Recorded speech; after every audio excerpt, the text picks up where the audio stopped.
Hello दोस्तों, आज मैं फिलहाल में ही रिलीज हुई American supernatural horror movie the unholy को एक्सप्लेन करने जा रही, जिसको डायरेक्ट किया है इवन स्पिलोटोपुलस ने। इसकी IMDb रेटिंग भले ही 5 आउट ऑफ 10 है, बट इस मूवी की स्टोरी लाइन और प्रेजेंट करने का तरीका बिल्कुल यूनिक है और लास्ट में ये मूवी एक बहुत ही अच्छी बात सिखा कर जाती है। ये मूवी जेम्स हार्बर्ट की 1983 की नॉवेल श्राइन पर बेस्ड है। तो अब बिना किसी देरी के चलते हैं सीधा कहानी की तरफ।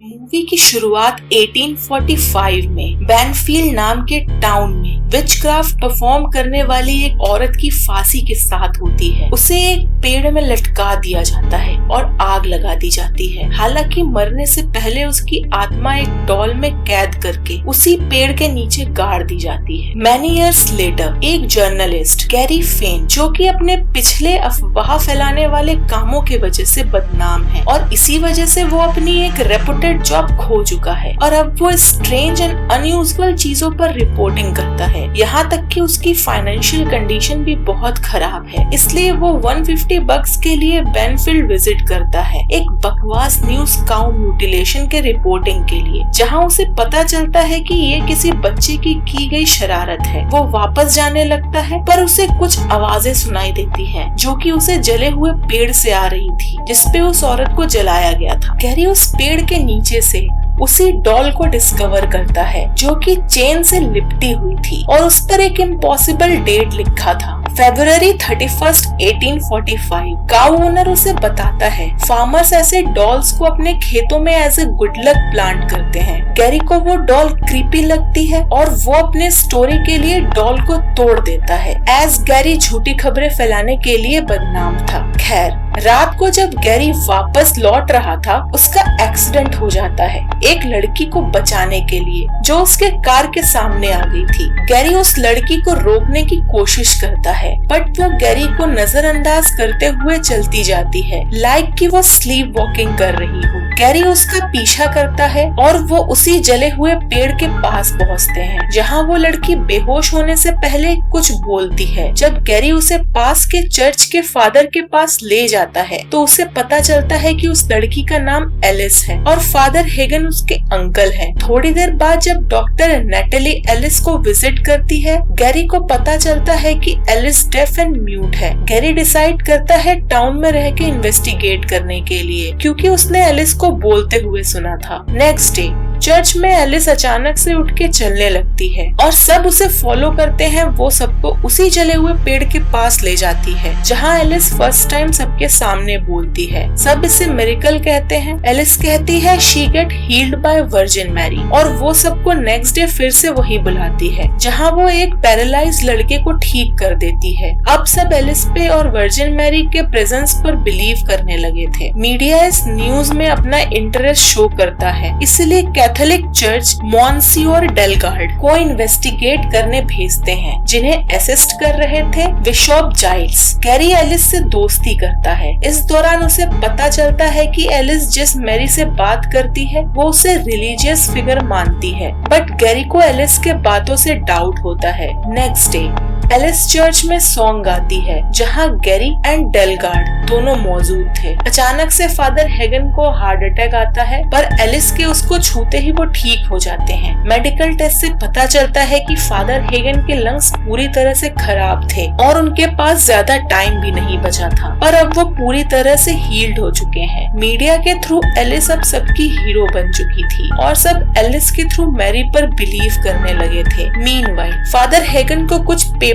डिटेल्स मिलता है जिसमें मैरी से रिलेटेड और सारे मिरेकल्स के बारे में लिखा था। इससे पहले कि फादर किसी को वार्न कर पाते, मैरी उन्हें उन्हीं के चर्च में हैंग करके मार देती है। उसी रात गैरी नेटली को रिवील करता है कि ये स्टोरी उसके करियर को रीलॉन्च करेगी और उससे उस डॉल के बारे में भी पूछता है जो उसे जले हुए पेड़ के पास मिला था। नेटली उसे बताती है फार्मर्स ऐसे गुड लक के लिए करते हैं पर किसी आत्मा को भी डॉल्स में कैद किया जा सकता है with a chain and a impossible date, ताकि वो स्पिरिट कभी आजाद ना हो पाए। गैरी को पूरी तरह बिलीव हो जाता है कि मैरी की स्पिरिट इविल है। वो फादर हिगन के पास जाता है जहाँ उसे उनकी बॉडी मिलती है और इसे एक एक्सीडेंट डिक्लेयर किया जाता है क्योंकि suicide of Hagan will tarnish the divine occurrences. Next day father Hagan के फ्यूनरल में मैरी एलिस के थ्रू फीस्ट ऑर्गेनाइज करवाती है। Meanwhile Gerry and Natalie church के बैक स्टोर में चर्च के रिकॉर्ड्स को चेक करने जाते हैं जहां उन्हें फादर हिगन द्वारा खोजी गई वही बुक मिलती है जिसमें से उन्हें पता चलता है मैरी इलनोर के कहानी के बारे में, जिसने इटर्नल लाइफ एंड पावर के लिए अपने सोल को सैटन को सोल्ड कर दिया था and Satan allow her to perform miracles so people would pledge themselves to her. और जो लोग मैरी पर बिलीव करेंगे वो उसकी आत्मा को हेल में ले जाएगी। Gerry confronts Delgarde and bishop Gyles और उसे पता चलता है कि जाइल्स पहले से ही अवेयर था एंटायर सिचुएशन से, but he choose to keep it secret क्योंकि मिरेकल के वजह से लोग चर्च विजिट करने लगे थे। जाइल्स गैरी को भी वार्न करता है कुछ भी बोलने से क्योंकि उसका रेपुटेशन पहले से ही खराब था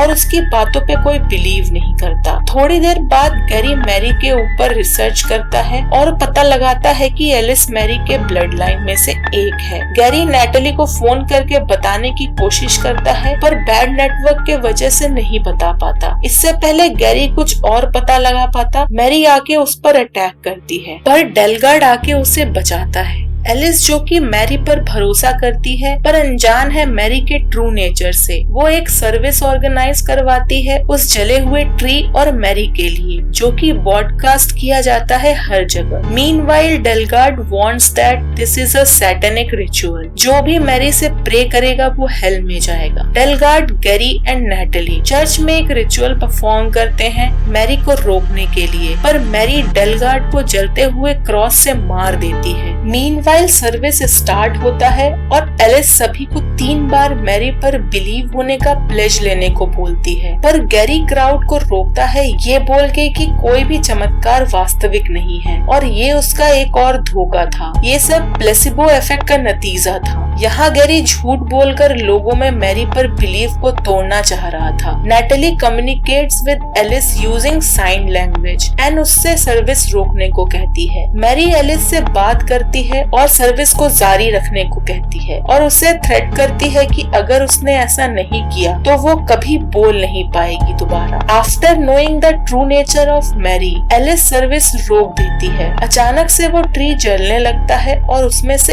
एंग्री मैरी बाहर निकलती है। इस बार वो अपना मास्क उतार देती है। ये देखकर सारे लोग वहाँ से भाग जाते हैं। मैरी पहले बिशप जाइल्स को एशेज में ट्रांसफॉर्म कर देती है और गैरी की तरफ बढ़ती है, पर एलिस उसे रोकती है और गैरी को बचाने के लिए खुद को सैक्रिफाई कर देती है। मैरी भी गायब हो जाती है क्योंकि एलिस मर चुकी थी, जो इस दुनिया में उसकी एक चेन थी जिंदा रहने के लिए। एलिस के सैक्रिफाई को देखकर गैरी उसके लिए प्रे करता है और वो जिंदा हो जाती है, पर एलिस फिर से बोलने और सुनने की पावर खो देती है और जिसको मैरी ने ठीक किया था वो भी वापस जैसे थे वैसे हो जाते हैं। एंडिंग में हमें वर्जिन मैरी के स्टैचू को खून के आंसू रोते दिखाया जाता है with a note, beware of false prophet which comes to you in sheep's clothing but inwardly they are ravening wolves। इसका मतलब ये है भले ही मैरी अब नहीं है पर ऐसे और लोग भी आएंगे जो हमें गलत रास्ता दिखाएंगे। ऊपर से भले ही वो मैरी जैसे अच्छे लगे पर अंदर से वो इविल होंगे। हमें उनसे हमेशा बच के रहना है और कहानी यहीं खत्म हो जाती है। वैसे देखा जाए तो इविल मैरी की डेथ अभी भी नहीं हुई होगी, एज उसके पास सैटन का पावर था